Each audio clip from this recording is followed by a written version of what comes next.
I'm using ScreenCast-o-Matic, which you can see up here. The website is actually ScreenCast-o-Matic.com, but when you get to the website, you'll hit Start Recording. And what this will allow you to do is to record every movement that you make on the screen, just as you are seeing here. So if I toggle back and forth, if I go down to the Start button, Start is hidden just a little bit because of the bar down at the bottom where you will make the recording. You'll actually have a record button, a pause button, the microphone, you'll be able to tell whether or not the microphone is working, and then you'll also have a time bar. All of the videos that you make on ScreenCast-O-Matic are limited to 15 minutes for the purposes of uploading those to programs, particularly YouTube. Anything longer than 15 minutes takes quite an extensive amount of time to upload, and oftentimes you actually have to ask for more storage space. So I'm going to show you how I use this with my students. I used a tool from classtools.net. It's actually called Twister, and it is a fake tweet or Twitter account. And you would be able to use this in really any subject area, and I'll give you some examples. But I wanted my students to create tweets as if they were a historical figure. The unit that we were actually studying was absolutism, and so you have absolute monarchs in the European continent, and they had to create their own usernames. They had to include the real name of the person they were assigned to. They had to create a tweet, and the tweet is where they get most of their points. This is where students had to apply their knowledge of the historical figure. And in their tweet, they have to show an understanding of that person's perspective, historical events that they were involved in, maybe even people that would have been related to them, and or someone that they may have a tiff with, or some sort of interaction with. And then finally the date, and this is so that I know that they know when this person was around. So an example for you, and like I said, when I showed this to the students, a lot of times they got very excited and they started creating things before I really gave them directions. So the username, they are much more clever than I am, but apparently usernames are supposed to be clever on your tweet. So a username, I am going to be Elizabeth the First. Elizabeth of the Tudor dynasty in England, and I'm going to write Elizabeth the First, I do what I want. Now within this, I would ask students later to explain why their username is the way that it is. So for example, Elizabeth, I do what I want. She was well known for not wanting to get married for fear that she would end up losing power, of course, much to the dismay of Parliament due to her not being able to conceive an heir. But Elizabeth, I do what I want is going to be her name, also showing her sort of streak of independence. Her real name, you do have to make sure that your students spell it correctly, otherwise things will come out a little bit amok. So Elizabeth the First, and then a tweet showing an understanding of this person's life. I'm going to just throw in real quick, I just told Philip II to get lost.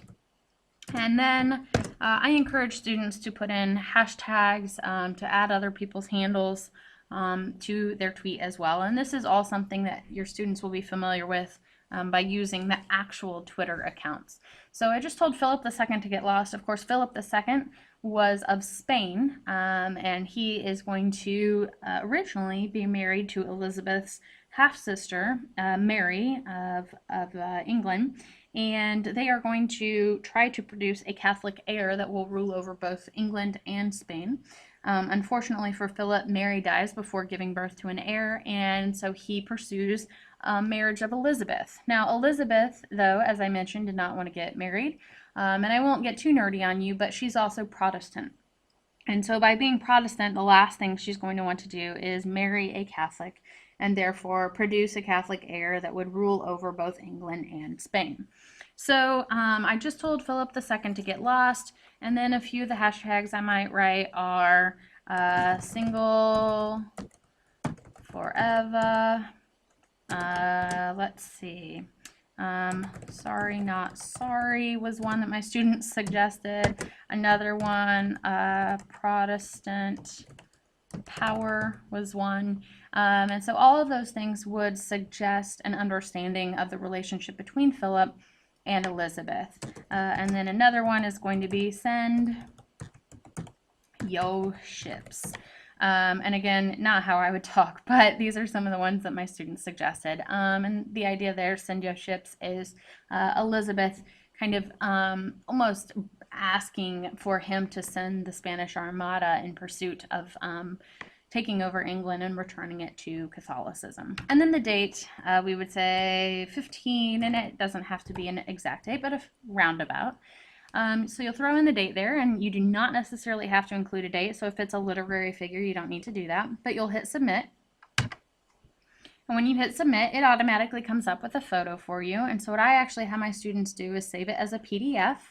And then in D2L, I would create a discussion board, and they end up copying and pasting the PDF into the discussion board. And then their job is to also create tweets that would respond to other students' historical characters. So for example, another student in the classroom would actually be Philip II. And so it would be very easy for that student to then click on the discussion link with this tweet, go back to the actual website. So you would go back to class tools, and that person would create one in response to this tweet. So their username would be something about Philip. Their real name would be Philip II, and okay, a tweet that would be about, of course, Elizabeth. I'm sending my ships. Look out. Of course, hopefully I would be a little bit more clever. You might change the date, you may not. Okay, we'll say Philip II, the Spanish, we'll just say Catholic. And again, okay, the kids are far more entertaining when they do this. They come up with some really clever things.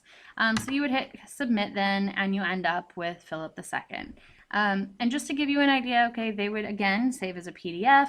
I forgot to put some hashtags in there. They really enjoy doing that. But they would save it as a PDF, and then they would actually go back into D2L, into the discussion board, and then they would post that as a response on that discussion post to Elizabeth's original. And the students really, really enjoyed doing this. All of their responses had to be obviously school appropriate. They couldn't be personal attacks, and they all had to show an understanding of the type of discussion, I guess you could call it a Twitter war, that would occur between the two. Some other ones for you. We'll go back in. There were all sorts. I actually did some of these with Enlightenment philosophers. Okay, so for example, Thomas Hobbes. Okay, I will say, let's do Enlightened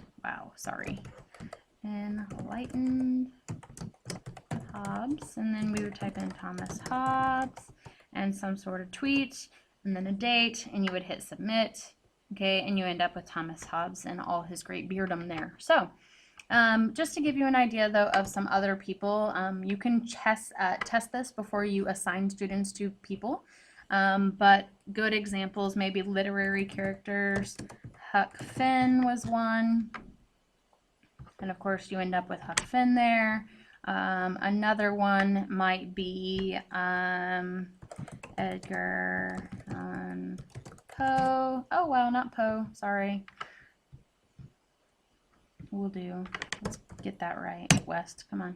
All right, Edgar Allan Poe. And so the students really enjoy this. Other ones you could do, we'll do Beethoven. And they're all on here. There are lots and lots of different ones on there.